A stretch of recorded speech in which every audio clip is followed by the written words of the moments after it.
The one sitting all cockeyed was telling me things. Of course, its soft and carefully sewn mouth was not moving. None of their mouths move unless I make them. Nonetheless, I can still understand them when they have something to say, which is actually quite often. They have lived through things no one would believe. And they are all over my room. This one is on the floor, lying flat on its little stomach with its head propped within the crux of its two hands, a tiny foot waving in the air behind. That one is lazily sprawled high upon an empty shelf, leaning on its elbow, a thin leg of cloth peaked like a triangle. They are everywhere else, too. In the fireplace that I would never light, in my most uncomfortable chair which they would make seem gigantic, even under my bed, a great many of them, as well as in it.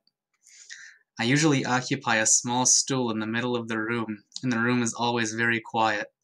Otherwise it would be difficult to hear their voices, which are faint and slightly hoarse, as might be expected from such throats as theirs. Who else would listen to them and express what they have been through? Who else could understand their fears, however petty they may seem at times? To a certain degree, then, they are dependent on me. Patiently, I attend to histories and anecdotes of existences beyond the comprehension of most. Never, I believe, have I given them reason to feel that the subtlest fluctuations of their anxieties, the least nuance of their cares, have not been accounted for by me and given sympathetic consideration.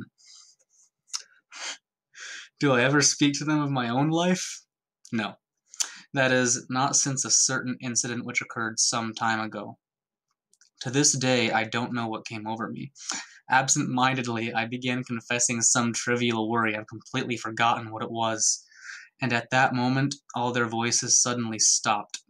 Every one of them, leaving an insufferable vacuum of silence. Eventually, they began speaking to me again, and all was as it had been before.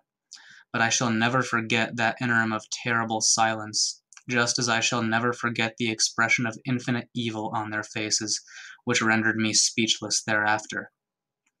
They, of course, continue to talk on and on, from ledge and shelf, floor and chair, from under the bed and in it.